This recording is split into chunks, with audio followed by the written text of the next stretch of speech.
Tak apa, saya mula perlahan-lahan lah. Okey, okey. Uh, uh, uh, uh, Terima kasih kepada Puan Sheila selaku penyelaras CDL and so on untuk Negeri Sembilan. Terima kasih juga kepada Encik Muhammad Izzuddin yang telah membantu kita menyediakan sokongan teknikal untuk sesi-sesi yang telah lalu dan sesi-sesi yang akan datang insyaAllah. Jadi pada petang ini, petang ini sebenarnya saya nak menyambung perbincangan pada minggu-minggu yang sebelum ini. Jadi saya masih lagi ingin membicarakan tentang asas yang penting untuk melaksanakan pembelajaran bermakna, dan asas yang utama ataupun yang pertama yang perlu kita tahu ataupun kita maklum ialah bagaimanakah pembelajaran berlaku. Dan bahan-bahan yang saya kongsikan ini adalah merupakan dapatan ataupun perkongsian daripada kita panggil pakar-pakar dalam sains kognitif ataupun dalam bidang kognitif. Sains tu maksudnya ilmu lah. Ilmu kognitif yang mana mereka telah melakukan kajian, melakukan penyelidikan dan telah mencadangkan beberapa model yang boleh kita jadikan sebagai asas kepada kita memahami bagaimanakah pembelajaran itu berlaku. Jadi ini penting kerana kalau kita faham bagaimana pembelajaran berlaku, jadi apabila kita merancang ataupun kita mereka bentuk pengalaman pembelajaran untuk murid-murid, untuk anak-anak kita, untuk murid-murid yang kita ajar, maka kita mengambil kira asas ini. Asas ini. Supaya nanti apabila kita melakukan sesuatu, kita panggil asas yang kuat dari segi teori dan juga dari segi praktikal. Yang saya kongsikan ini banyak berasaskan kepada aspek-aspek praktikal. Bagaimana perkara itu boleh kita laksanakan ataupun bagaimana ianya boleh kita rancang, boleh kita reka bentuk. Selalu ingat yang saya selalu pesankan, pembelajaran bermakna dia tidak boleh berlaku secara kebetulan, by chance. Dia tak boleh berlaku secara kebetulan. Pembelajaran bermakna mesti dirancang. Dirancang dengan teliti. Dalam perancangan itu kita mesti mengambil kira, mempertimbangkan salah satunya ialah aspek pembelajaran. Bagaimana pembelajaran berlaku. Ini asas yang penting. Dan saya nanti akan menghuraikan beberapa model untuk membantu cikgu-cikgu mereka bentuk pengalaman pembelajaran. Sebelum ni saya dah terangkan sedikit perbezaan di antara pengalaman pembelajaran dengan pembelajaran.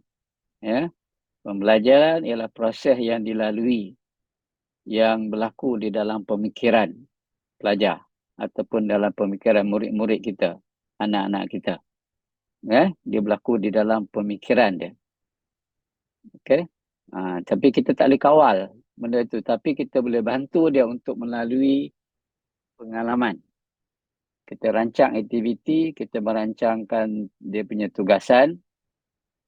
Dan aktiviti tugasan itu sebenarnya kita rancang dalam konteks macam kita merancang pengalaman lah. Bila dia melalui aktiviti berkenaan, dia melalui satu pengalaman pembelajaran. Ya? Dengan harapan bila dia melalui pengalaman pembelajaran yang telah kita rancang melalui aktiviti atau tugasan itu, maka pembelajaran berlaku. Ya? Ini yang saya ingatkan semula. Pembelajaran tidak berlaku kalau tidak ada kita panggil pemikiran. Ya. Benda yang kalau kita nak anak-anak kita, murid-murid kita ingat apa yang dia belajar, dia mesti fikirkan perkara yang berkenaan. Perkara yang dia belajar tu mesti difikirkan. Sebab tu prinsip yang saya pernah kongsikan sebelum ini ialah ingatan itu adalah merupakan hasil daripada pemikiran. Okay, memory is the residue of thinking. Hasil daripada pemikiran. Kalau tidak berlaku proses berfikir dalam aktiviti yang kita rancang itu, ya, maka dia tidak boleh ingat perkara yang sepatutnya mereka pelajari. Sebab tu kita kena berhati-hatilah ketika kita merancang aktiviti. Kadang-kadang kita seronok melihat aktiviti itu dilaksanakan. Kita nampak kemeriahan, ya, anak-anak tu terlibat dengan begitu aktif. Tapi adakah dia memikirkan apa yang sepatutnya dia fikirkan? Kita takut nanti dia seronok-seronok, lepas tu bila kita tanya apa yang sepatutnya dia belajar, dia tak dapat nak terangkan. Sebab tu kita kena maksudnya berhati-hatilah, ya. Terutama sekali kalau kita merancang aktiviti dalam bentuk permainan dan sebagainya itu. Kita pastikan dalam aktiviti berkenaan ada elemen-elemen berfikir. Dan perkara yang difikirkan itu adalah perkara-perkara yang terkandung di dalam kurikulum ataupun di dalam standard pembelajaran. Ya? Jadi itu di antara perkara yang perlu kita pertimbangkan. Inilah yang yang kalau kita lihat, ya. Ini yang yang saya dah gambarkan dalam bentuk grafik begini. Okey. Pembelajaran berlaku apabila maklumat baru ditambah ataupun dikaitkan dengan ingatan jangka panjang. Ingatan jangka panjang ni maksudnya apa yang anak-anak tu telah tahu, apa yang telah mereka pelajari, apa yang telah mereka tahu, ya. Atau apabila maklumat dalam ingatan jangka panjang diperolehi semula. Maksudnya bila dia belajar, yang kita kata belajar dalam proses berfikir tadi itu, dia akan simpan apa yang dia pelajari itu, perkara pelajari itu dalam ingatan jangka panjang, long term memory. Itu satu hala. Satu hala lagi ialah dia boleh memanggil semula. Dia boleh memanggil semula maklumat itu, boleh diperolehi semula apabila diperlukan. Kalau katakan dia belajar tentang A, dia simpan A itu dalam ingatan jangka panjang. Tapi kalau dia nak gunakan balik, dia boleh panggil balik A itu. Digunakan dalam dia melakukan latihan dan sebagainya. Jadi, sebab tu guru harus merancang untuk murid memikirkan maklumat. Saya gunakan istilah murid memikirkan maklumat yang mereka mahu murid-murid itu pelajari. Sebab tu bila kita merancang satu aktiviti, pastikan proses berfikir itu berlaku. Apa yang difikirkan ialah maklumat yang nak kita anak-anak itu pelajari. Sebab tu dalam standard kita ada dua. Satu kemahiran, satu lagi pengetahuan. Ini saya dah bincangkan pada minggu lepas. Sama ada pengetahuan tu dalam bentuk fakta, ataupun ada setengah sarjana menamakan dia sebagai declarative knowledge, factual knowledge, ya, fakta-fakta, ataupun dia dalam bentuk prosedur. Bagaimana melakukan satu perkara, itu pun satu pengetahuan. Ya, pengetahuan ada dua bentuk. Pertama, the factual knowledge ataupun declarative knowledge. Yang kedua ialah procedural knowledge. Kita tak nak berlaku seperti yang sebelah kanan itu. Sebelah kanan itu, ya, dia orang buat macam-macam. Dia lalui, dia lalui berbagai-bagai perkara. Ya, sangat merah aktiviti berkenaan. Menjadikan aktiviti yang sibuk. Sibuk mereka menjalankan aktiviti. Kita pun seronok tengok, wah, pelajar saya ni sangat aktif, ya, sangat terlibat dan sebagainya. Okey. Tapi kita mesti ingat bahawa bila dia seronok dan aktif itu, adakah dia memikirkan perkara-perkara yang kita ingin mereka pelajari. Kalau dia tak memikirkan perkara tersebut, maka pembelajaran tidak berlaku. Yang hanya dia dapat keseronokan dan juga kesibukan tadi itu. Okey, walaupun kita tahu aktiviti itu boleh menarik minat murid ataupun pelajar, mereka mungkin seronok, tetapi mereka tidak memikirkan maklumat yang sepatutnya mereka pelajari. Okey, sebab mereka fokus pada aktiviti. Saya tak kata aktiviti tak bagus, memang aktiviti itu sangat bagus. Tapi mesti kita rancang, dalam aktiviti itu ada proses berfikir. Berfikir apa? Anak-anak berfikir tentang apa perkara-perkara yang kita ingin mereka pelajari. Gitu ya. Jadi saya ingat kalau ada juga ada beberapa sarjana dalam buku mereka ini seperti yang dikemukakan oleh oleh Graham Wiggins dan juga Matt Tye, dalam buku mereka. Dia tajuk bukunya ialah Understanding by Design. Dia kata guru-guru melaksanakan dua dosa. Dia istilah guna the sins of design. Dosa merancang, kesalahan ataupun dosa. Dia guna istilah sin, dosa ataupun kesalahan ketika merancang aktiviti. Pertama, dia kata cikgu fokus kepada coverage, nak menghabiskan sukatan. Mereka tak kisah apa. Mereka yang penting mereka nak menghabiskan sukatan, menghabiskan silibus. Jadi anak tu belajar tak belajar, dia tak berapa kisah. Itu satu kesalahan, ya, yang dilakukan. Ini bukan saya kata ni, ini mengikut Graham Wiggins dan juga Matt Tye. Boleh baca buku dia. Kesalahan yang kedua ialah apabila cikgu-cikgu merancang aktiviti yang dia sebutkan tadi, yang sangat meriah dan sebagainya, ke dalam pelbagai bentuk dan format, tetapi pembelajaran tidak berlaku. Ya. Anak-anak tak belajar apa yang sepatutnya mereka belajar. Mereka belajar perkara lain. Dia tak belajar apa yang sepatutnya mereka pelajari sebagaimana yang terkandung dalam standard pembelajaran. Lepas tu bila kita semak balik dengan mereka, apa yang mereka telah pelajari, kita kuatiri dia tak dapat nak mengemukakan. Dia tak boleh retrieve, tak boleh memperolehi semula apa yang dia simpan dalam ingatan jangka panjang mereka. Jadi saya fikir perkara itu elok kita berikan perhatian bila cikgu merancang aktiviti itu nanti. Okay. Next one ialah ini adalah proses.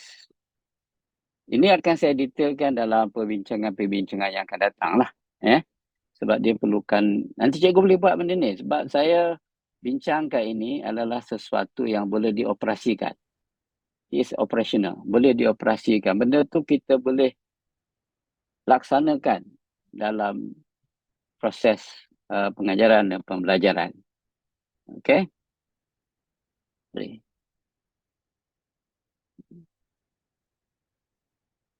Saya punya tu dah. Okey. Jadi, dia ada 3 peringkat lah. 3 peringkat yang kita boleh bantu anak-anak ini untuk belajar. Pertama, kita berikan bimbingan. Pegang tangan dia. Bimbing. Hand holding. Kita bimbing dia. Sebab perkara ini perkara yang baru. Baru mereka pelajari. Jadi kita bimbing. Okey. Jadi mungkin kita akan, ini dia panggil leading learning. Kita memimpin pembelajaran. Dia panggil leading learning. Leading itu memimpin, learning itu pembelajaran. Bagaimana pembelajaran itu dipimpin. Ini mungkin kalau kita lihat dia lebih bersifat berpusatkan guru. Sebab tu nanti saya akan sharekan satu model. Dia panggil reka bentuk berpusatkan pembelajaran yang merangkum kedua-dua perkara. Pertama, berpusatkan guru. Yang kedua, berpusatkan murid. Kedua-dua tu penting. Kita tak kata berpusatkan guru tu tak bagus. Mesti berpusatkan murid semuanya. Tak semestinya begitu. Ya. Jadi, dalam CDL, kami mencadangkan kita panggil reka bentuk berpusatkan pembelajaran. Yang penting, pembelajaran itu berlaku. Sama ada dia berpusatkan guru ataupun berpusatkan murid. Tetapi, guru-guru mesti merancang satu proses dinamakan gradual release of responsibility.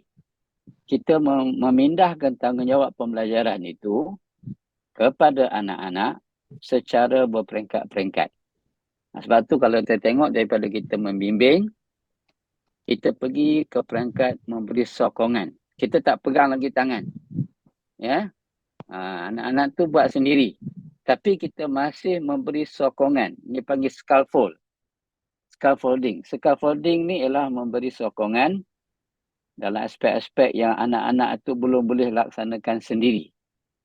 Nak ikut Vygotsky kan, dia panggil zone of ZPD tu.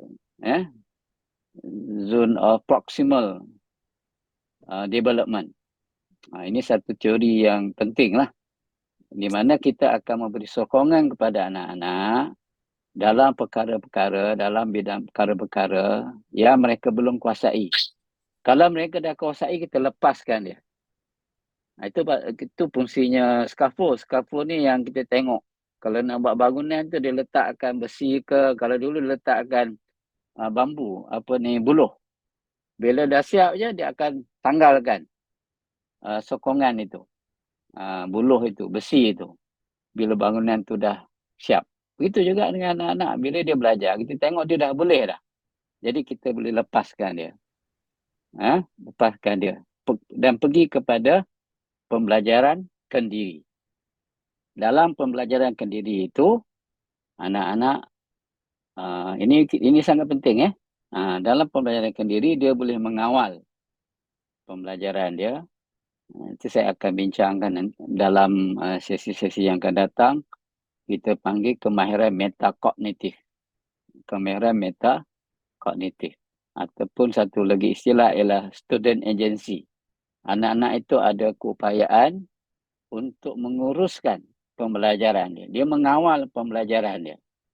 Dia tahu setakat mana dia dah capai, apa yang perlu dia lakukan. Dia tak bergantung sangat kepada guru.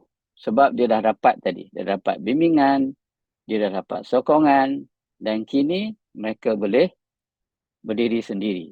Macam anak-anak kita lah. Mula-mula dia mengangkat, kan? Kemudian jalan jatuh, bangun, lama-lama dia boleh bertatih, boleh berjalan, akhirnya boleh berlari. Dia tak perlu lagi dah untuk kita pimpin dia. Itulah proses, itulah sebenarnya sifat fitrah manusia. Fitrah sama ada dari segi pertumbuhan fizikal ataupun pertumbuhan mental. Prosesnya begitu. Peringkat awal dia perlukan kepada bimbingan, perlukan pada sokongan, tapi akhirnya dia boleh berfikir sendiri. Kita nak bawa anak-anak kita ke situ. Ya, mereka boleh berlatih. Dia kena buat latihan. Perkara ni perlukan pada latihan. Lepas tu kalau anak-anak yang kita tengok dia berjalan jatuh tu kan, dia tak berhenti. Dia tak pernah mengenal erti putus asa. Dia jatuh, dia bangun lagi. Dia jalan lagi. Jatuh, bangun lagi, jalan lagi. Itu proses pembelajaran. Dia tak berhenti. Dia tak putus asa. Dia sentiasa mencuba. Itu proses yang sepatutnya juga berlaku dalam proses pembelajaran. Kita pun sama. Kalau kita mempunyai tekad yang tinggi, kita mempelajari sesuatu, kita akan cuba memahami, baca berkali-kali kan, kita bincang dan sebagainya, semua perkara tu kita dapat kuasai. Dan penutup untuk sesi pada petang ini, ya, apa yang saya nak ingatkan kepada cikgu-cikgu, benda ni saya dah bincangkan pada minggu lepas. Ya, kenapa dia tak singgah. Okay. Ya, inilah salah satu komponen yang penting dalam kita dalam kita membimbing anak-anak ni untuk belajar. Dia panggil learning progression. Learning progression. Macam mana kita boleh menguruskan perkembangan pembelajaran anak-anak. Pada minggu lepas saya dah terangkan. Kita akan lihat, kita akan bimbing dan kita akan sokong anak-anak ini bermula dengan dia tahu. Okay. Kemudian bila dia dah tahu, kita bawa dia supaya dia faham. Daripada faham, dia boleh menggunakan apa yang dia faham tadi. Apa yang dia tahu dan apa yang telah dia fahami, dia boleh gunakan. Dia boleh aplikasikan di dalam kehidupan. Ya, untuk sama ada dia menyelesaikan masalah, mencipta sesuatu yang boleh menggunakan apa yang dia belajar itu untuk mencipta sesuatu yang baru dan sebagainya. Ya, dan sampailah ke peringkat yang kita kata pendiri tadi tu, dia boleh menguasai apa yang dia tahu, apa yang dia faham, apa yang dia telah gunakan. Tetapi penguasaan ini dia boleh menggunakan dalam pelbagai konteks.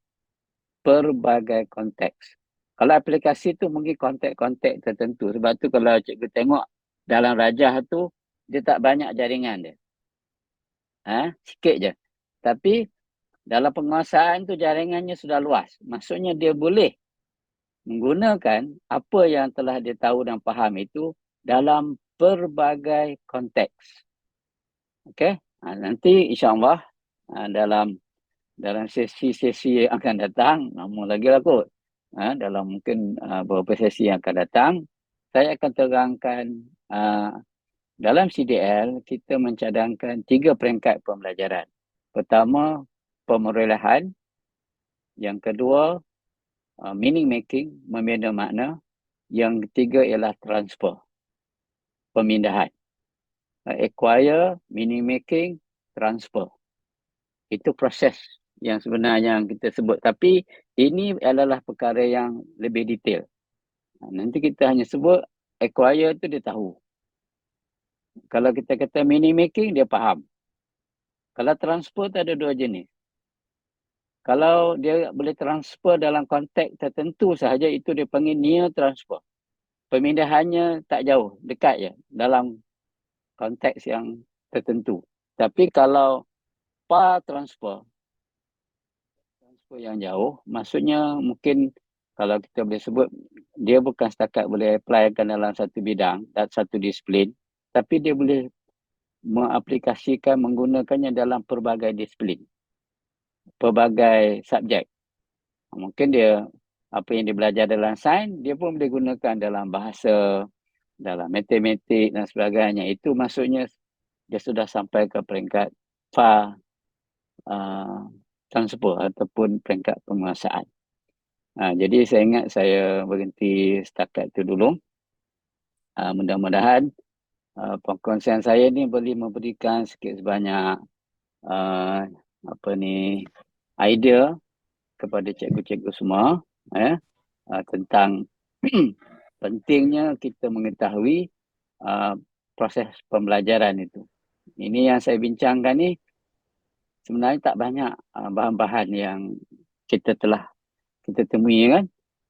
Ini sebenarnya kita cuba menganalisis dokumentasi literature yang dikemukakan oleh pelbagai khususnya dalam bidang sains kognitif ataupun dalam bidang neuroscience. Okay. Jadi saya berhenti setakat ini dulu dan saya serahkan kepada Puan Sheila untuk meneruskan sesi pada petang ini. Assalamualaikum. Terima kasih. Assalamualaikum dan salam sejahtera. Terima kasih Doktor. Saya rasa memang perkongsian hari ini, sisipan hari ini berkait rapat dengan kerja buat kita di mana bila kita jalankan PBD di peringkat sekolah. PBD pun kita buat di peringkat yang sama juga. TP1, TP2, TP3, 4, 5 dan akhirnya TP6. TP6 tu adalah penguasaan. 4, 3 dan 4 tu aplikasi. 1, 2 tu masih di tahap tahu dan faham. That is the learning progression yang doktor kongsikan sebentar tadi itu. Memang tepat dengan perkembangan pembelajaran yang kita buat di kelas setiap hari. Mula dengan bimbingan, selepas tu dengan sokongan, akhir sekali boleh buatkan diri. Terima kasih doktor atas perkongsian sebentar tadi. Salam sejahtera semua, salam madani dan selamat bertemu kembali dalam perkongsian hari ini. CDL Hands On Online Session Negeri Sembilan, siri ke-14. Hari ini kita beruntung kerana kita akan berkongsi ilmu dengan Cikgu Muhammad Hanis bin Nasruddin atau Ustaz Muhammad Hanis dari SMA Chua dengan tajuk beliau iaitu mempelbagai permainan dalam PDP melalui word wall seiring dengan hashtag kita Cikgu Bantu Cikgu. Cikgu Hanis akan berkongsi mengenai seiring dengan revolusi 4.0, pelajar perlu mahir dalam menggunakan komputer dan gadget. Word Wall merupakan satu platform yang boleh digunakan guru untuk membuat pelbagai jenis permainan dalam PDP berasaskan ICT. Ia mampu memudahkan guru untuk menceriakan kelas. Memang sangat penting untuk kita pastikan murid-murid atau pelajar kita seronok belajar, maka ini adalah salah satu aplikasi yang akan dikongsikan oleh Cikgu Hanis bagaimana kita boleh gunakan aplikasi Word Wall dalam PDP kita. Baik Cikgu Hanis, saya serahkan pada Cikgu Hanis. Silakan Cikgu.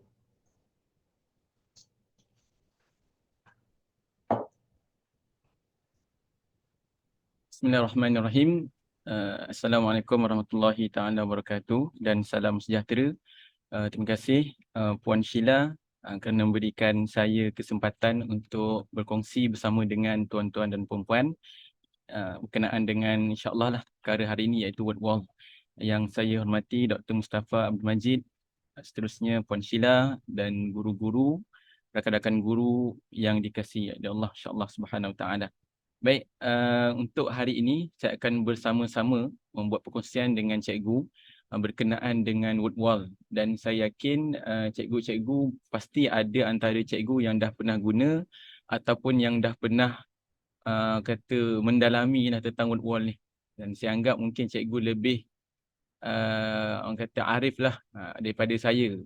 Jadi saya hanya berkongsikan dari sudut ilmu pengetahuan saya, dan jika ada tambahan daripada cikgu-cikgu semua, saya mohonlah bolehlah mencerah ketika saya bercakap ataupun nak tambah-tambah ke ataupun nak tegur ke sebagainya, boleh je bila-bila insya-Allah.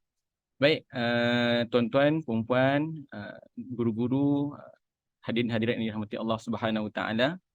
Jika kita lihat untuk hari ini berkenaan dengan word wall, saya ingat word wall ni tak perlu nak dipanjangkan perkenalannya kerana dia serupa dengan pelbagai aktiviti ataupun aplikasi ataupun platform yang kita banyak gunakan ketika PKP terutamanya pada tahun 2019, 2020 hari itu. Yang sebelum ni, sesi sebelum ni pada minggu lepas kita dah dengar perkongsian berkenaan dengan booklet. Lebih kurang sebenarnya dengan word wall.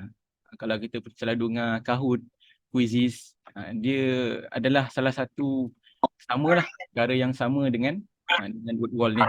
Jadi kelebihannya pun sama, iaitu dia boleh menjimatkan masa untuk para guru membuat aktiviti yang interaktif, yang menarik.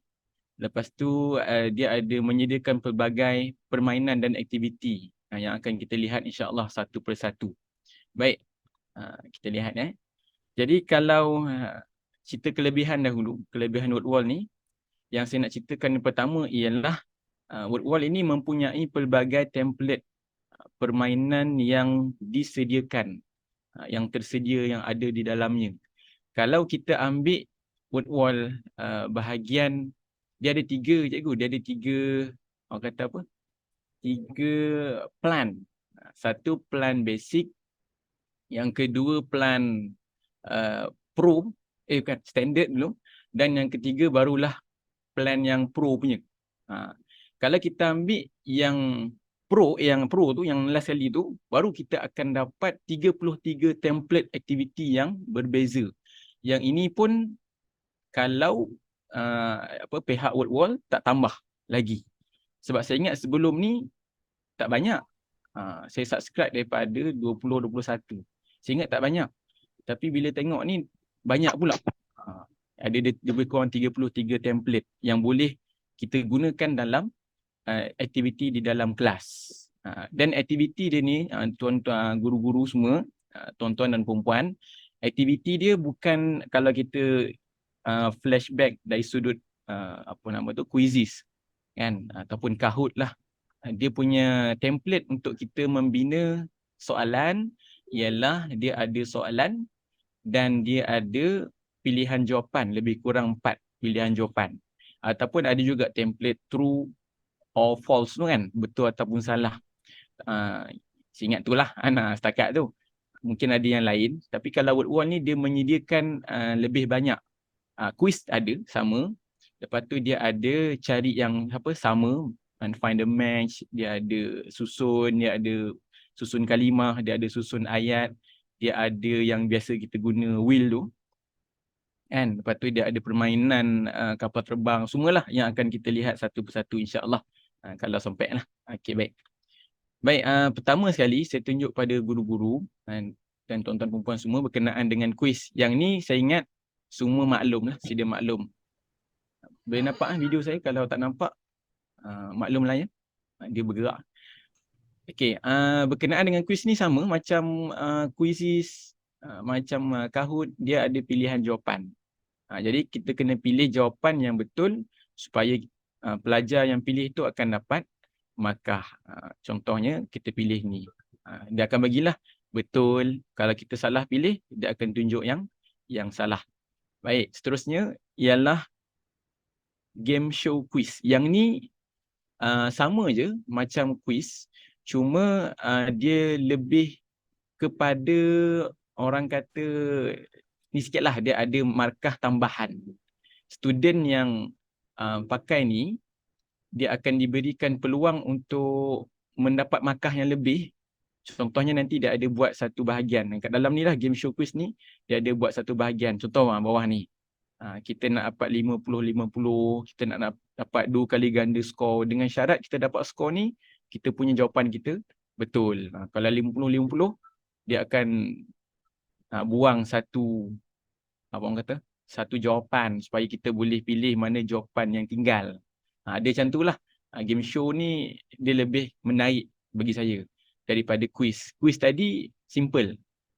Nanti dia ada bagi orang kata kad. Kad yang disusun, yang disorokkan. Kita pilih kad mana.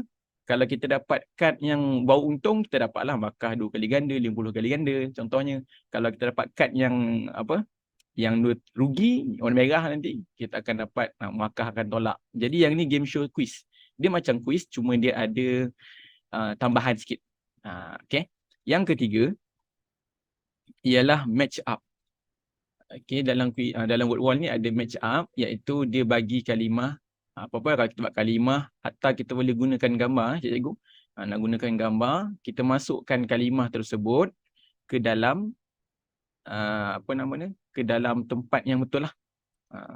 Kalau atas ni gambar, bawah ni gambar, boleh tak? Pun boleh. Boleh juga.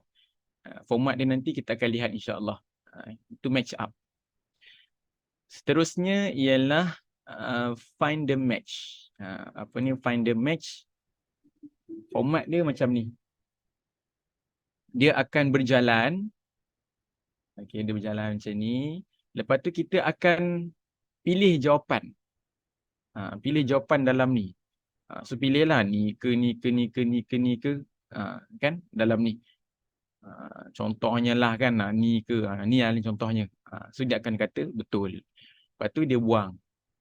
Lepas tu dia akan next to the dia akan pergi ke next question lah. Macam ni pula, pilih mana jawapan. Okay. Yang ni find the match nama dia. Contoh kelajuan, nak buang jawapan, yang tu semua cikgu boleh setting dekat template dia. Nah ni laju ni slow lah ni. Boleh nak laju lagi? Boleh. Nak stop boleh tak? Boleh, tak ada masalah. Dia ada dah dia punya setting dia nanti yang kita boleh settingkan. Baik, seterusnya yang kelima ialah anagram. Okay, kalau kita lihat anagram ialah menyusun huruf. Menyusun huruf. Ni sini saya buat bahasa Arab lah sebab saya ajar bahasa Arab. Okay, susun huruf supaya dia menjadi kalimah yang betul mengikut soalan kita. Saya nak buat matahari dalam bahasa Arab. Jadi kita susunlah mula-mula shin. Contohnya. Dan susunan ni, setiap susunan ada markah. Lagi banyak pelajar tu gerak, lagi kuranglah markah dia. Dan lagi sikit pelajar tu gerakkan huruf tu, lagi banyaklah markah dia. Gitu. Itu anagram, susun huruf. Kemudian unjumble. Unjumble kalau tadi anagram susun huruf, unjumble ini susun kalimah. Tadi huruf, jadi kalimah. Susun kalimah supaya contohnya dia menjadi ayat yang betul. Jadi susunlah kalimah. Okay, tengok kalimah ni.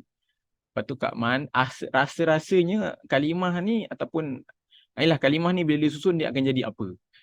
Cikgu-cikgu mungkin boleh, kalau saya mengajar bahasa Arab, saya dah bagilah. Okay, bahasa Melayu ialah berapakah berapakah harga buku wahai penjual. Macam tu saya sebut dalam bahasa Melayu. Jadi pelajar yang nak jawab soalan ni, dia kena ada laptop lah pastinya, ataupun handphone, tablet, mana-mana boleh pakai. Lepas tu dia kena susunlah mengikut apa yang saya sebut. Contohnya tu susunlah. Okay, mula kam. Dia dah bagi kam sama dulu kitab. Lepas tu ya baik dan sebagainya. Dia jadilah jawapan yang tepat. Begitu ni contohnya. Okay. Seterusnya yang ketujuh. Saya harap sempatlah saya terangkan semua supaya nanti cikgu-cikgu tengoklah. Mungkin template ni sesuai dengan cikgu punya topik, cikgu punya subjek. Kalau tak sesuai, tak payahlah orang guna benda lain.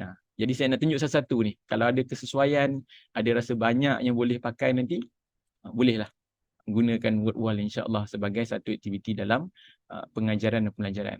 Baik, flashcard ini dia bagi kad lah. Dia bagi kad. Lepas tu dia minta kita ni cara yang saya buat lah. Dia minta kita untuk sebutkan nama. Contohnya saya bagi nasyatun. Apa maksud nasyatun? Jadi mungkin pelajar boleh tengok tu dia akan sebut nasyatun ialah macam-macam lah jawapan. Ada kata aktiviti, ada kata berjalan, ada kata menari, ada kata berenang. So kita tengok jawapan. Bukan, ni soalan lain, silap. Jadikan dua. Jadikan dua kalimah ni. Nasyatun jadikan dua. Jadikan pada musanna lah, dua. Jadi apa jawapan dia? Yang ni. Okay. Ataupun aktiviti apa-apa yang lain yang boleh kita gunakan dalam template yang sama. Okay. Flashcard. Hafalan pun boleh. Kita nak guna flashcard dalam bentuk hafalan pun tak ada masalah. Seterusnya ialah missing word. Okey, missing word macam ni. Dia bagi ayat, lepas tu ada tempat kosong. Isi tempat kosong. Lepas tu, apakah kalimah yang sesuai, yang boleh kita letakkan dekat bahagian sini. Itu ialah missing word. Contohnya tarik ni, submit answer. Pelajar boleh buat. Okey. Jadi kalau cikgu-cikgu semua nampak ni lah. Nampak. Ni satu kelemahan UOL lah yang saya nak beritahu siap-siap. Dia bahasa Arab Jawi ni dia kadang-kadang ada sedikit keresahan. Kadang-kadang dia punya huruf dia tak sambung. Nanti simbol kadang-kadang. Dia bahasa Arab dia memang dia tak ni sikit. Ada sikit lah. Sebab apa dia tak sambung? Sebab ada baris, ada sabdu. Ni kalau ada sabdu dia tak sambung. Jadi kalau tak nak bagi dia terpotong macam ni, kena biarkan dia tanpa sabdu. Yang tu saya nampak lah. Setakat pengalaman saya guna word wall daripada 2021. Okey. Tapi tak ada masalah. Setakat ni untuk bahasa Jawi, Arab pun boleh pakai. Bahasa Cina, India saya tak tahu. Saya belum cuba lagi. Okey. Baik, seterusnya. Yang ke-9. 9 open the box. Dia akan bagi box. Kan? Saya buat 12 box. Dan dalam box ni kita boleh buat soalan. Contohnya pelajar pilih mana box yang dia nak, yang dia perkenan. Contoh dia nak nombor 8. Jadi kita akan tekanlah nombor 8. Lepas tu dia akan keluar soalan berserta dengan pilihan jawapan. Kalau tak nak pilihan jawapan boleh? Boleh. Boleh juga dia keluar soalan semata-mata pun boleh. Itu semua ada dalam setting untuk template ini. Itu open the box. Lepas tu pelajar jawab lah mana dia nak. Contohnya menjawab je. Dapat betul. So adalah tinggal box yang berbaki. So pelajar lain pilihlah mana box yang dia minat, yang dia suka untuk dia jawab soalan ini. Itu contohnya. Baik, kemudian yang ke-10. Label diagram. Okay, label diagram. Yang ni label diagram ni kita ambil gambar. Lepas tu kita labelkan gambar tersebut. Kita boleh pakai untuk RBT kan. Bahagian apa nama tu? Elektronik. Kita boleh guna peta. Contohlah peta kita nak bagi tahu pelajar peta ni. Ini kat mana? Kan? Ini kat Malaysia. Mana Malaysia? So kita ada buat satu tag yang biji-biji ni, kan, hitam putih ni, kita letakkan kat mana gambar yang kita nak. Lepas tu nanti kita isikan dekat bahagian bawah dia nanti, dekat pemikiran dia nanti, kita isikan apa point yang kita nak buat. Contohnya macam ni kan, saya letak ni nombor 1. Dia ada bawah tu nanti untuk kita isi soalan. Nombor 1, apa yang kita nak? So, saya isi nombor 1, titik dia ni, saya alihkan titik kat sini. Lepas tu nombor 1 ni saya letakkan hal mufrad contohnya. Okay, so letak-letak lah. Sampai lengkap, lepas tu tekan submit untuk pelajar ataupun untuk guru. Kemudian nombor 11 ialah word search. Word search ni kita dah biasalah word search ni. Dia bagi soalan yang ni. Contohnya saya tekan ni. Contoh kita pilihlah mana-mana dalam ni, kita dah bagi siap-siap kalimah yang kita nak uji pada pelajar. Lepas tu kita tunjukkan skrin ini. Kita tunjukkan skrin ni, so pelajar cari. And mana kalimah yang diorang tahu. Yang diorang tahu. So bila diorang dah tekan satu kalimah, contohnya saya tekan, kalau salah lah. Saya ingat semua salah, so tak ingat soalan dia apa. Okay lah kan. Dia tekan kalimah tu, nanti dia akan pilih jawapan. Mana kalimah tu, mana dia punya jawapan dia dekat dalam ini. Itu inilah word search. Okay, jap.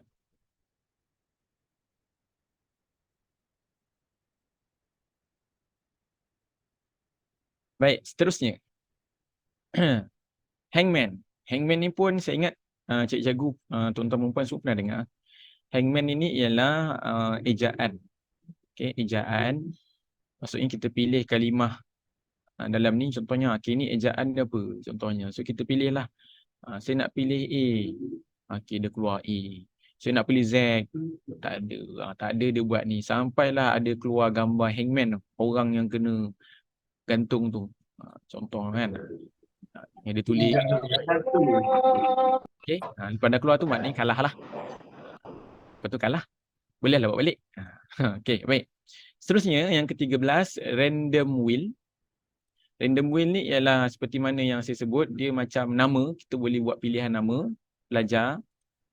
Yang ni saya tak, ini biasa-biasa ya, tapi saya buat ni dengan depan pelajar, dia orang suka. Dia orang tak tahu, kenapa dia orang suka ni. Dia orang macam takut lah nama mereka akan dipilih. Jadi yang ni boleh kita pakai lah dalam kelas.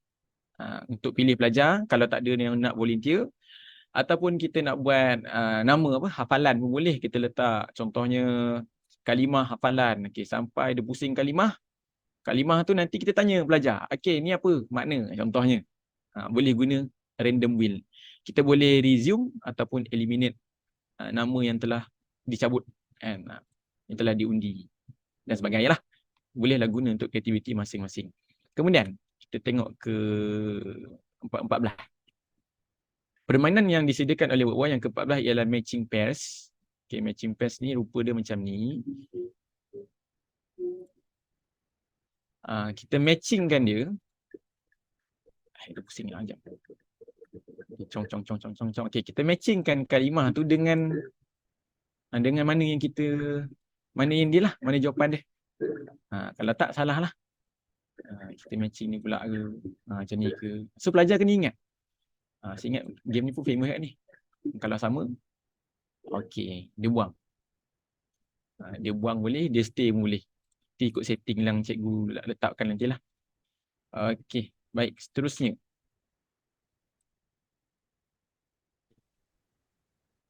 Matching pairs. Kemudian maze case. Maze case ni dia Pac-Man. Dia lebih kepada Pac-Man. Kita boleh main dengan budak-budak ni, boleh main menggunakan keyboard ataupun handphone untuk dia pergi ke jawapan. Soalan dia ni yang warna hitam ni, so dia kena masuk ke dalam kotak yang betul. Contohnya kat sini, pilihlah jawapan tengah ni. Kalau betul, dia tunjuklah betul. Kalau salah, dia tunjuk salah. Okey. Itu maze case. Seterusnya, yang ke-16. Crossword. Crossword macam dia, tahulah crossword ni. Biasa kalau bahasa-bahasa guna crossword ni. Contoh kita nak tekan ni. Gunting. So gunting, type-lah gunting dalam bahasa Arab. Kat sini gunting dalam bahasa Arab ialah miqasun. So kita type. Kita type dengan mim sod qa salah. Macam itulah. Miqasun. Okey, baik. Itu crossword. Sampailah kita dapat jumpa semua jawapan ni. Kemudian kita lihat kepada true or false. Yang ni betul salah. Saya ingat yang ni mudah saja. Kita pun tahu bila datang soalan dia macam Kahoot. Macam Kahoot jugalah. Yang ni serupa dengan huruf za, betul ke? Ni pun salah contohnya. Pun salah. Okey, contoh. Itu true or false. Dia ada pilihan dua jawapan, true ataupun false. Ataupun kalau cikgu nak tukar sahih khata pun boleh. Nak tukar bahasa Melayu betul salah pun boleh. Tak ada masalah. Edit dalam setting dia. Kemudian random card. Yang ni dia keluar card mana yang random lah. Macam ni. Cara kad, keluar kad. Kita nak dal. Ni apa? Ro. Ni apa? Lam. Ni apa? Lam alif. Macam tu lah. Okay, yang ni random card. Kemudian, yang ke-19, whack-a-mole. Yang ni kita main ketuk-ketuk. Ketuk-ketuk apa makhluk ni lah, mole ni. Kita ketuk dia mengikut soalan. Kalau dia nak macam ni, contohnya, Asma' Khamsah. Mana Asma' Khamsah dalam ni? Macam tu. Hit, mutus start. Contohnya. Tapi tukar Asma' Khamsah. Ikut dia. Okey. So ni soalan ni kita boleh ubah. Ikut mana kehendak cikgu-cikgu semualah. Okey, kemudian. Yang ke-20, balloon pop. Balloon pop ni kita buat soalan dan dia akan lalu dalam bentuk kereta api.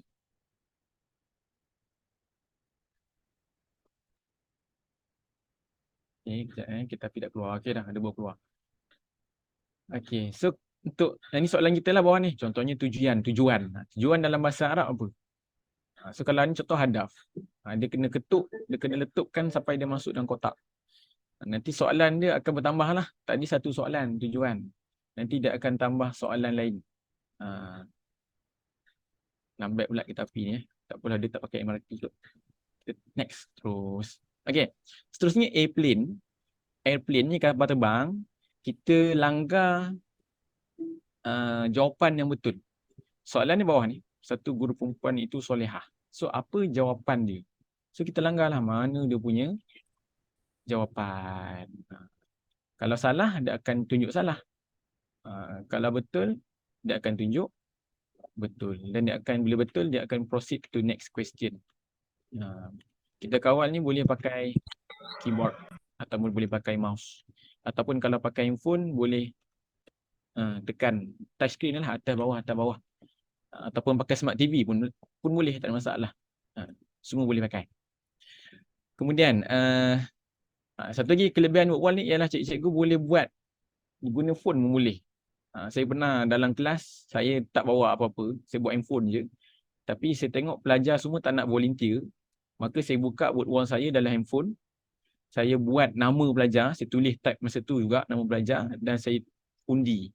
Saya tunjuklah handphone saya kat budak ni, ni nama keluar, macam tu.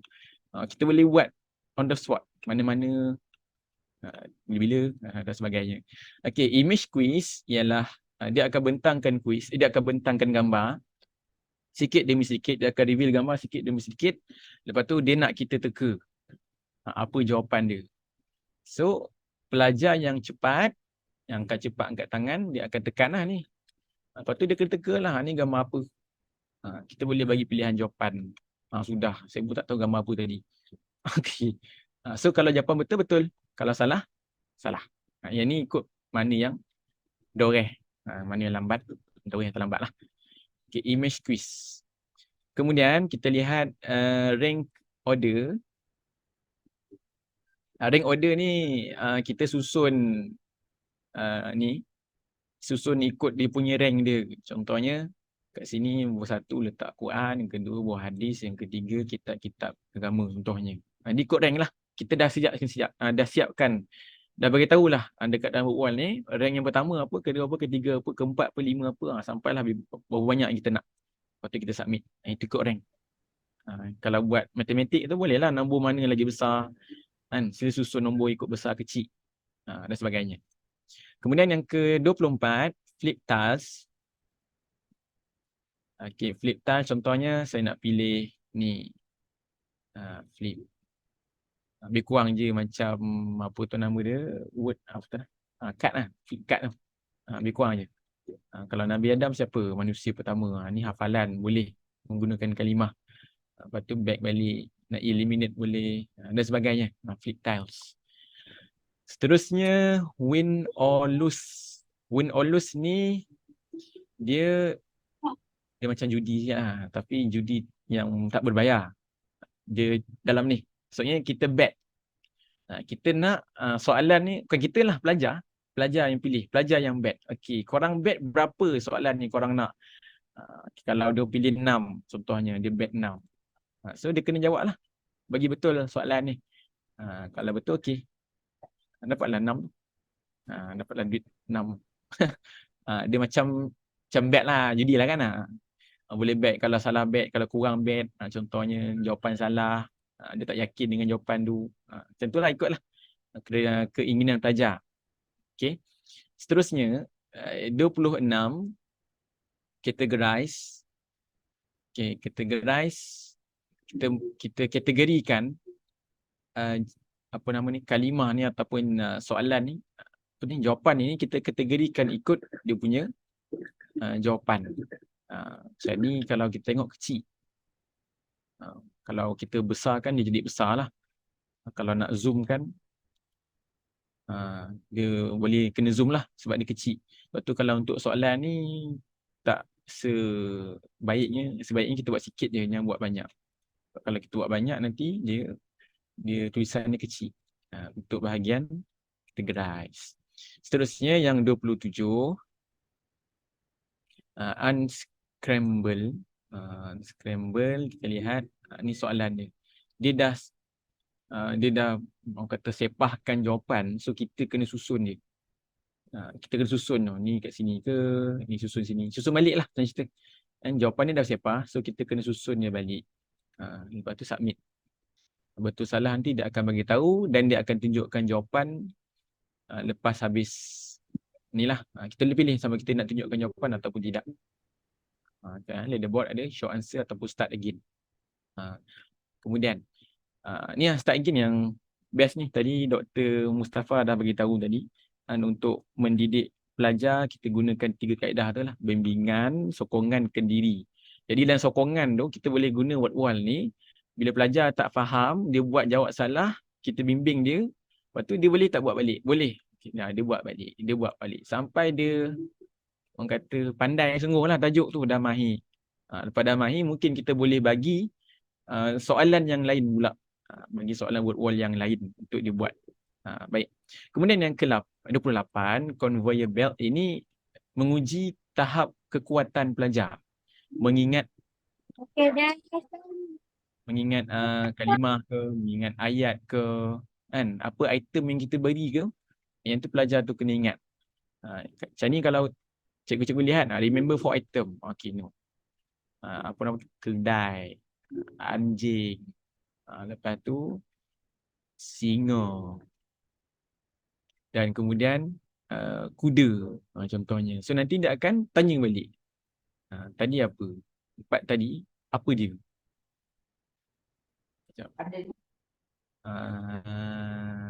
Ada tu. Tak yang jalan dah. Dah. Okay, so kita pilih lah tadi. Tadi apa? Anjing, ni ke? Apa tu? Si Malin nak ingat tadi apa. Tu menguji tahap keimanan pelajar. Tahap keimanan, tahap ingatan pelajar. Okay. Kita boleh buat 4 boleh, 2 boleh, 3 boleh. Kita ikutlah. Kita nak buat banyak boleh, nak buat sikit pun boleh. Ikut kehendak cikgu-cikgu.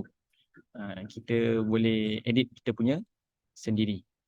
Baik, kemudian yang ke-29 ialah sitting plan. Sitting plan ni, kalau kita malas nak suruh pelajar masuk, kita nak buat random group lah senang cerita, random group, kita boleh guna sitting plan ni. Pick one. Okay, itu satu. Ataupun kita nak buat group. Saya nak buat 5 group. Contohnya. Tekan 5. Word wall akan generate sendiri supaya okay, ni satu group. Gitu. Contohlah. Pick a group. Nak buat 2 group ke. Tadi kalau ikutlah. Ikut kehendak lah yang kita nak sitting plan. Kemudian yang ke-30. InsyaAllah lagi 4. Word magnet. Word magnet ni dia macam kalau kita ada belilah whiteboard magnetic whiteboard, dan ada magnetic letter, kan, magnetic letter. So kita boleh bagi pelajar bagi teraburkan letter tu dekat depan. Lepas tu kita suruh pelajar buat satu kalimah, contohnya dog, D-O-G. So pelajar akan cari mana D, mana O, mana G. Samalah, kita boleh pakai benda yang sama kat sini. Cuma kat sini dia tak pakai lah letter tu. Dia kena guna laptop. Kalau nak pancar, kena guna pemancar, LCD, projektor, dan semualah. So letaklah B ke but, BUT. But, contohnya but. Contoh BUT but tetapi. Itulah kita ikut apa yang kita nak, soalan yang kita nak buat menggunakan kaedah tersebut. Seterusnya higher or lower. Higher or lower ni contohnya rumah. Dia teka lah ni, teka. Adakah rumah ni lagi kecil ke lagi besar? Rasanya lagi besar kot. Oh bukan, rupanya rumah lagi kecil daripada istana. So, kalau istana dia paling besar lah. Tak, yang sebelah ni silap. Yang sebelah ni dia lagi kecil ke lagi besar? So maknanya sini istana, yang bawah ni mesti lagi kecil. Gitu. Itu higher or lower. Kemudian yang ke-32, group sort. Kurang je kita masukkan kalimah pada kotak-kotak yang telah kita sediakan macam tadi. Lebih kurang je. Cuma kotak dia ni lebih nampak lah. Yang ni ada 5, yang ni ada 5. Yang tadi dia besar je kan. Yang ni dia ada Dia peruntukkan lah berapa kotak kat sini, berapa kotak kat sini. Kemudian yang terakhir, map generator. Baik, cikgu, map generator ni dia lebih dia kepada map lah. Kan? Dah nama map generator, maka map lah. Okey, contohnya map generator ni.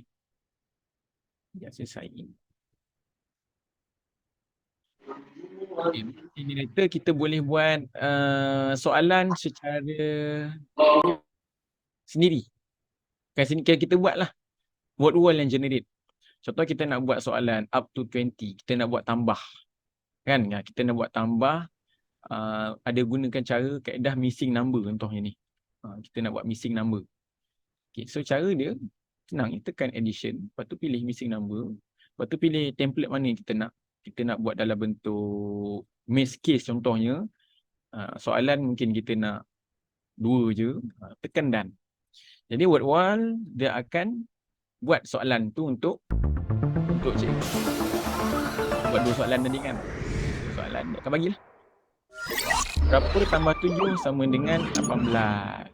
So, ni cikgu tak payah buat. Dia yang buat sendiri. Secara random lah. Ikut berapa yang dia nak. Itu next generator. Baik, saya ingat habis dah berkenaan dengan jenis-jenis ni. Jenis-jenis permainan ataupun template yang ada dalam word wall. Seterusnya, kelebihan yang lain yang ada dalam word wall ialah kemudahan mencari permainan yang dikongsi oleh pengguna yang lain. Yang ni dalam Allahumma salli ala Muhammad, quizzes pun ada, dalam Kahoot pun ada. Okey, kita boleh buka bahagian community, kita boleh type saja apa yang kita nak cakap sini. Yang kita type je sifat Allah contohnya, dia akan keluar semua semua soalan yang telah dia buat oleh nak kena masukkan ni pula. Oleh community kan, berkenaan dengan sifat Allah ataupun yang ada kaitan dengannya lah. Contoh saya tulis sifat Allah, keluar ni. Keluar nombor.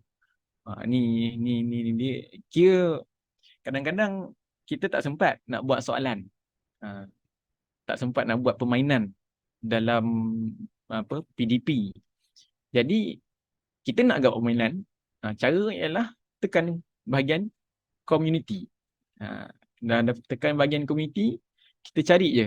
Ni kalau buka kat bahagian word wall, dekat bahagian tab atas ni, kita pilih community. Tekan community dan kita type apa saja kita nak, soalan-soalan yang kita nak. Contohnya kita nak soalan sign. Contoh sign tu. Dia akan keluarlah soalan sign ni. Cara membiarkan tumbuh-tumbuhan, source of light, science year 5, push and pull. Kita nak, boleh tak nak pakai? Boleh, tak ada masalah. Tekan je. Contoh ni, tekan. Lepas tu mesti cikgu nak tengok dulu kan soalan apa. Cikgu tekan edit. Bahagian atas, bahagian ni. Jadi edit. Ni. Edit content. Tekan ni.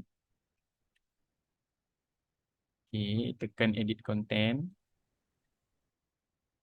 So kita tengok, ni soalan dia. Kita nak ubah boleh tak? Boleh, tak ada masalah. Kita nak ubah soalan dia. Orang punya soalan ni, kita nak ubah soalan orang ni. Boleh tak? Boleh.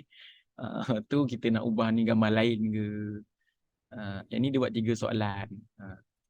Kalau cikgu tengok, soalan ni semua kena dengan kita punya pelajar kita. Kan? Kita nak apa yang kita nak uji dengan pelajar tu. Semua kena. Tak payah ubah apa lah. Terus main. Terus main ni. Okey, kemudian. Itu bahagian ni.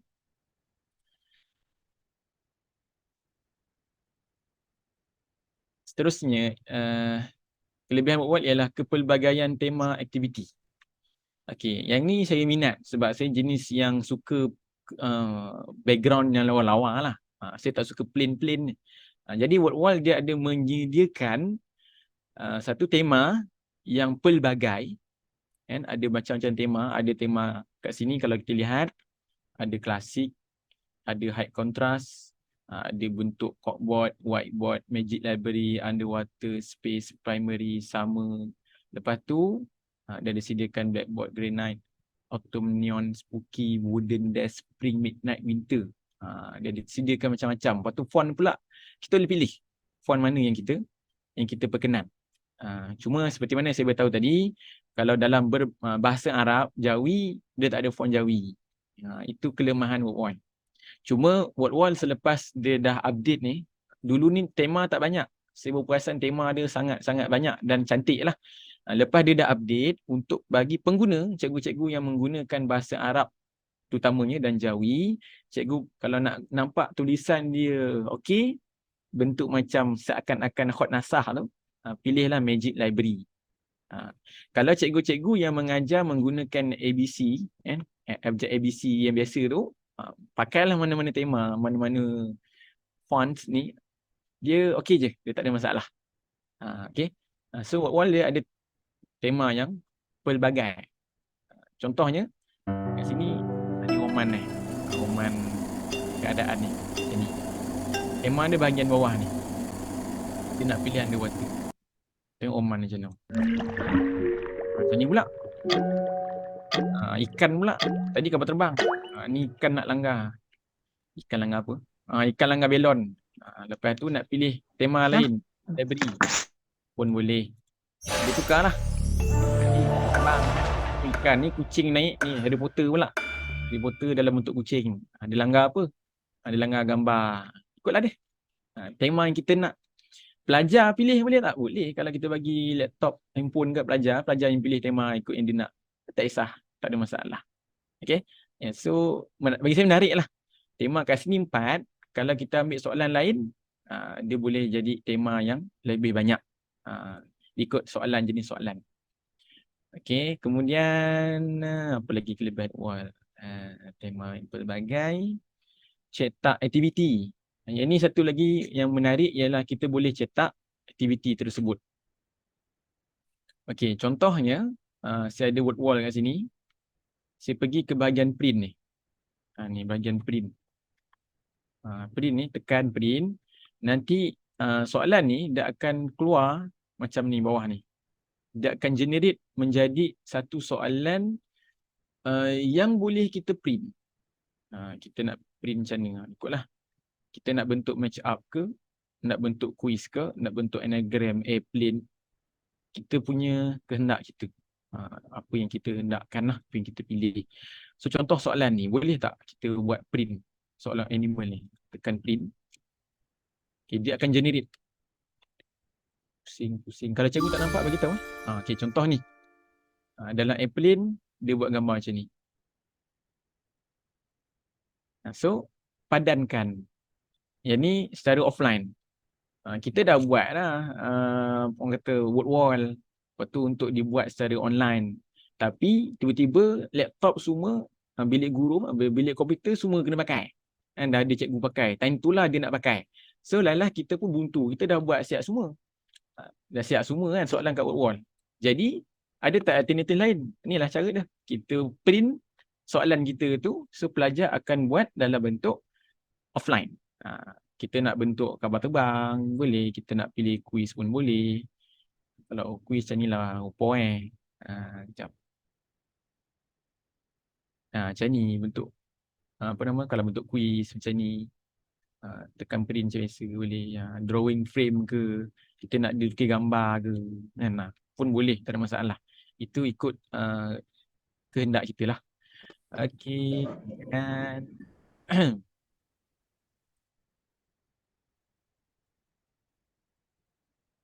boleh menukar jenis aktiviti tanpa perlu mencetak aktiviti yang baru. Yang ni saya minat pada wall ni lah antara perkara besar yang saya minat. Kita boleh pilih aktiviti kita. Contoh saya dah buat soalan, quiz. Tapi bila saya buat quiz dengan pelajar, and rupa-rupanya sebelum ni saya nampak pelajar ni lebih suka main maze case tu. Macam Pac-Man tu. Saya dah buat quiz. Tapi saya tahu pelajar saya, dia suka yang bentuk tu. Bentuk yang makan macam Pac-Man tu. Jangan elak lari daripada tu. Time tu budak bising. Wah, bising kan. Jadi kita macam, alamak, dah buat quiz. Template dah guna quiz. Boleh tak kita nak, quiz yang kita dah buat tu, kita nak tukar template yang lain lagi tu, boleh tak? Jawapannya boleh. Jawapannya boleh. Contoh ni.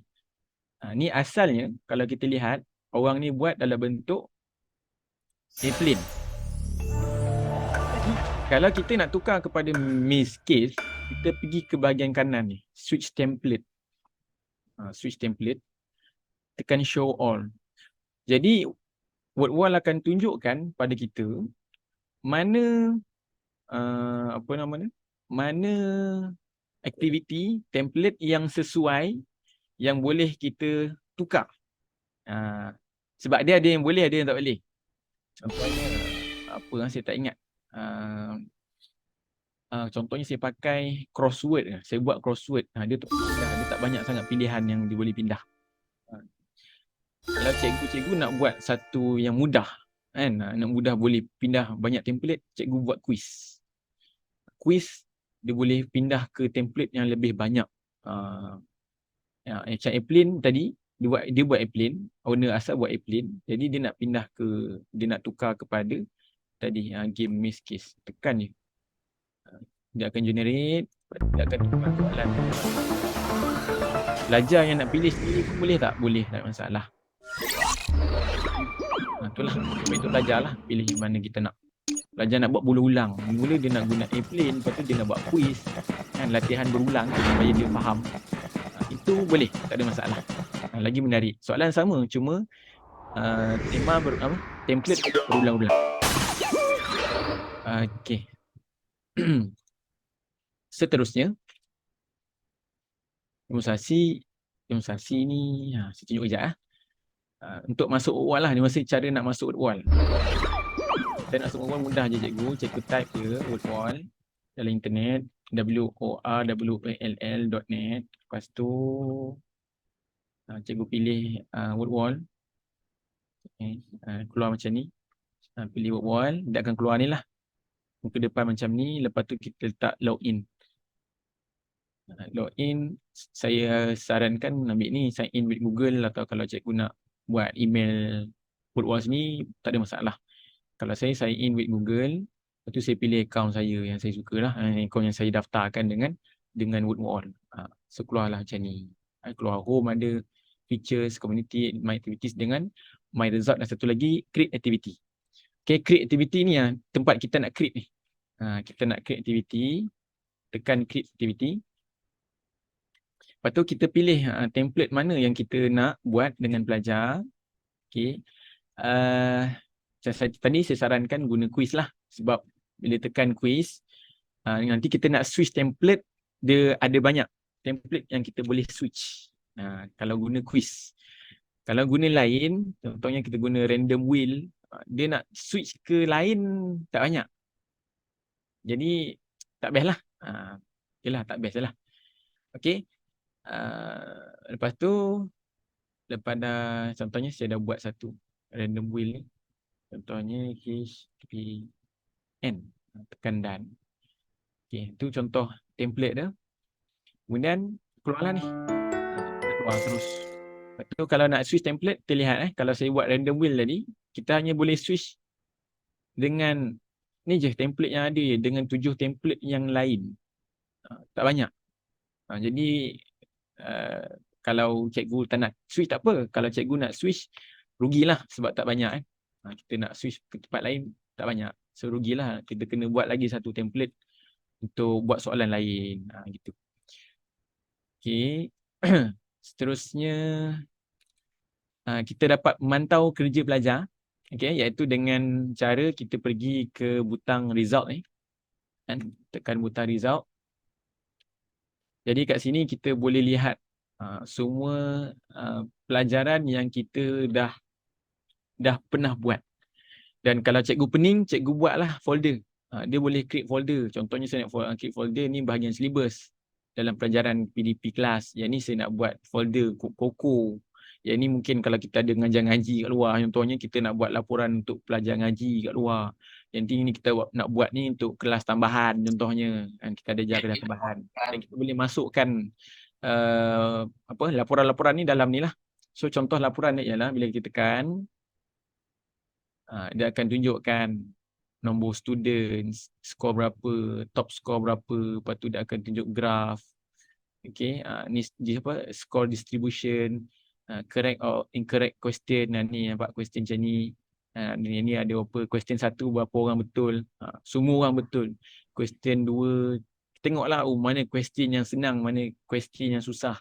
Lepas tu kita tengoklah nama pelajar kita yang jawab soalan ni siapa, berapa markah mereka. So tempat pertama ni, tempat kedua ni, dia dah bagi ranking. Yang ketiga, question ni. Inilah soalan ni. Contoh, kita tunjuk pula yang betul berapa, susun ikut yang banyak salah berapa. Ni question ni memang yang salah. Maknanya kita tahulah, okey, question ni mungkin kita kena ajar lebih sikit ke, kita kena ulang pada sesi yang akan datang ke.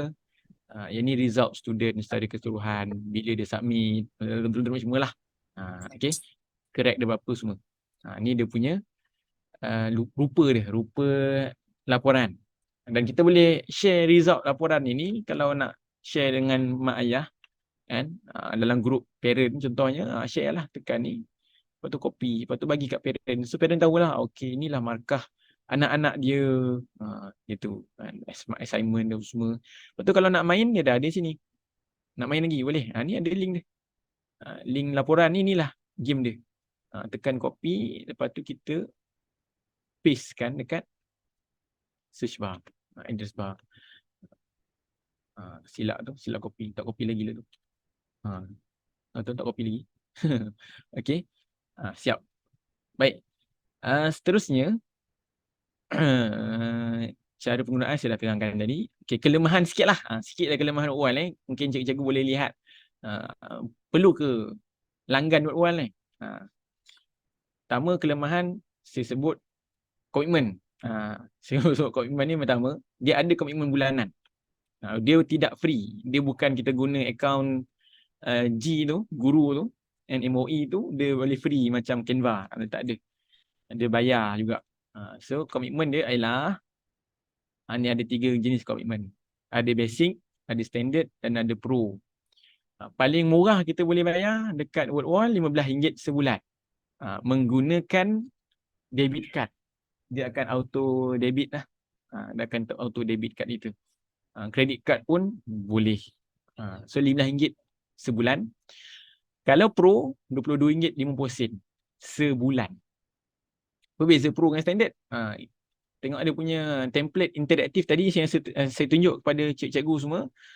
Ada 33 kan. Yang tu sebenarnya pro. Maksudnya saya ambil yang pro lah. Kalau ada yang antara kita ambil standard, hanya dapat 18 je. 18 je dia punya interaktif dia. Kalau cikgu nak tengok apa dia 18 tu, boleh cuba sini dekat WordWall. Okay, pergi dekat WordWall, login WordWall tersebut.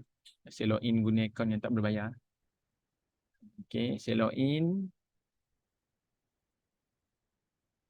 Saya gunakan guru ni, tapi yalah, still lah guru pun tak lepas kan, kena bayar juga.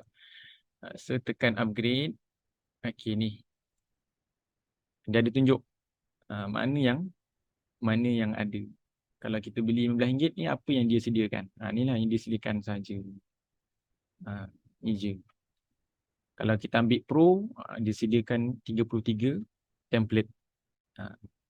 Kalau pakai basic cikgu, dia susahlah. Kita hanya boleh bina 5 saja. 5 template. Seingat saya dulu masa tahun 2021 dulu saya tak beli. 5 template ni, lepas kita bina 5 template, kita tak boleh padam. Dululah, sekarang tak tahu boleh tak. Boleh padam, lepas tu boleh buat baru. Dulu dah terbuat 5, tak boleh nak padam. Contohnya saya padam 1, lepas tu buat lain. Tak boleh. Dia kata kena bayar. Itulah saya beli. Dulu harga murah. Dulu RM15 ni saya dapat pro. Saya bayar 2 bulan RM15 saja, saya dapat pro. Hari ni dia dah naik RM22.50. Mungkin sebab dia dah tambah features kan. Boleh jadi akan datang mungkin naik lagi banyak. Mungkin features dia lagi banyak. Mungkin harga dia lagi mahal lah. Macam saya beli dulu 2021, RM15 sebulan saya dapat pro features. Sekarang RM15 sebulan dapat standard je. Itulah yang susah. Baik, seterusnya ialah kekurangan WordWall ni ada sikit masalah pada font Jawi dan Arab yang saya tunjukkan tadi. Contohnya ni lah format dia.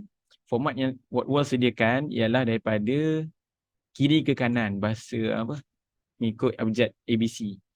Tapi kalau bahasa Arab, kita mula kanan ke kiri. Jadi susah. Susah lah. Contoh soalan ni kita kena buat daripada kiri ke kanan. apa dia punya ejaan dia ni daripada kiri ke kanan. Kita kena kita belajar susunan ayat ni ikut kiri ke kanan.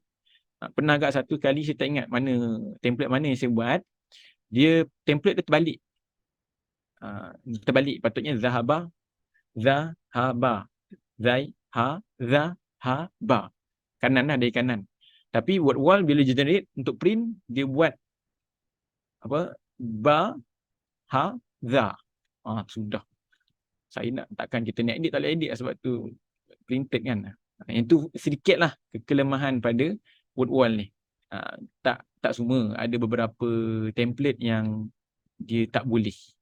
Okay. Kemudian kurangan word wall ni juga tak seperti quizzes. Dia ada quizzes kan, ada instructor page kan, ada live quiz. Word wall tak ada. Word wall live quiz 2021 pada awal-awal tahun ada. Saya pernah pakai kejap je live quiz. Kita bagi link dekat semua pelajar, pelajar jawab. Pelajar semua jawab soalan yang sama yang keluar. Kejap je. Lepas tu tak tahu kenapa word wall dah padam. Quiz tersebut dia discontinued. Dan instructor page memang tak ada lah. Maksudnya kita keluar soalan, pelajar tengok dulu, kita yang conduct kan, slide tu tak ada. Dia tak ada macam quiz lah. Lepas tu kekurangan word wall lagi ialah dia tidak boleh import daripada sheet seperti Quiz dan Kahoot, yang boleh import daripada Google Sheet. Google Sheet ke Microsoft Excel ke, nak boleh import, bagi template, tulis copy paste apa semua tu, lepas tu masuk import. Word wall tak ada. Word wall kita kena bina soalan dalam tu, dalam template yang diberikan. Dan ini contoh-contoh penggunaan saya sama dengan guru-guru di sekolah saya, sekolah agama Cuah. Ini contohnya lah, contoh-contoh video tak ada. Jadi bestnya pakai word wall ni saya boleh guna untuk luar, bukan aktiviti dalam kelas, pertandingan. Itu saya buat pertandingan macam kira wang besar tu. Saya putar halimah tu lah, tak putar nama teh. Kalimah-kalimah tu, huruf-huruf tu, teka-teka huruf kan. Ni saya buat ni dengan pelajar lah, bahasa Arab.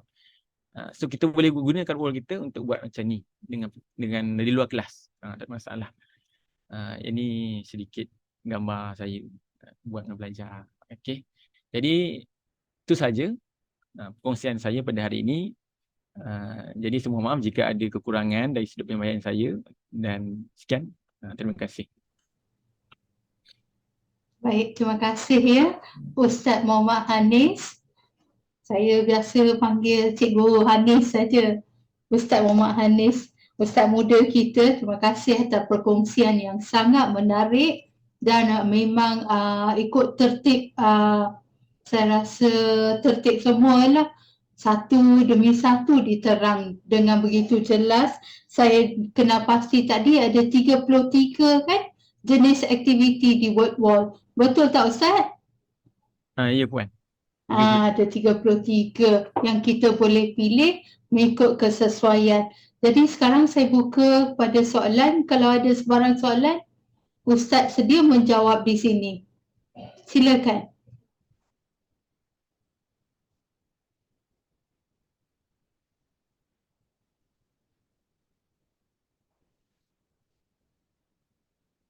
Ustaz, selain daripada penggunaan di dalam kelas, ada tak kekangan lain apabila menggunakan word wall ni? Maksudnya nak guna luar kelas? Kekangan penggunaan word wall di dalam kelas ni. Selain daripada tu, saya ingat kita perlukan pada internet. Pelajuan internet dia? Sebab kita pun tahulah isu internet ni memang isu besar jugalah. Sebab ada sekolah yang internet dia lambat. Jadi kalau lambat, pelajar saya pernah sebelum pasang router kat sekolah, dia ada pelajar dapat masuk, ada pelajar dia pusing macam tu. Jadi kat situ dia dah buang masa. Tapi cara nak mengenanganinya ialah kita kurangkan penggunaan laptop. Contohnya masa dia pusing-pusing tu, setiap 3 orang satu laptop share. Jadi kalau dah pusing tu mungkin kita kena kurangkan lah. Mungkin 5 orang satu bulan, 6 orang satu bulan. So kena pinjam lah. Kena pas-pas laptop tu. Macam Oh, itulah. baik. Ustaz, boleh tak kita campur penggunaan laptop dan juga handphone pada satu ketika? Boleh. Boleh ya? Boleh. Maksudnya ada pelajar yang gunakan handphone, ada pelajar yang gunakan laptop. Boleh. Tak ada Macam masalah.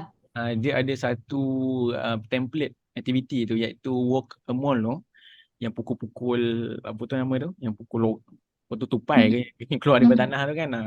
Kita pukul dia tu, yang tu kalau nak mudah kita guna handphone. Sebab dia kena laju kan. Kalau guna ni, saya pelajar saya guna laptop, dia agak lambat.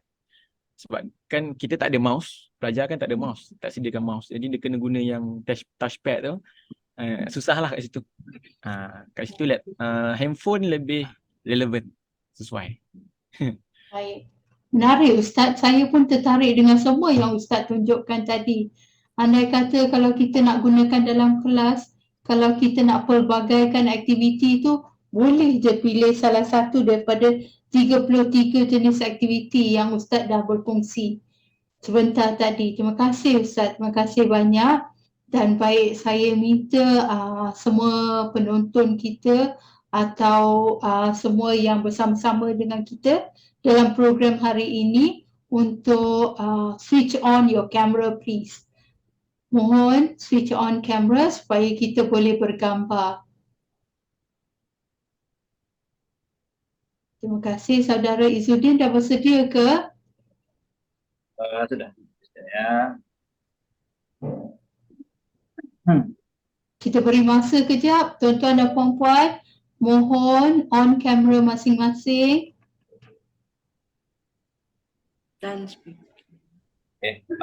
Saya boleh buka kamera. Di hari ini yang hadir dalam 74 partisipan dan minta yang hadir untuk bukalah. Kita ada kiranya 3 frame. Saya akan ambil 3 frame ni sekali lah. Semua bersedia ya? Ya, 1, 2, 3. One, 1, 2, 3. Last one, 1, 2, 3. Okey. Baik, terima kasih. Ini adalah perkongsian untuk minggu hadapan. Minggu hadapan kita juga boleh dengar satu perkongsian yang menarik dalam siri ke-15 dalam CDL Hands-On online session.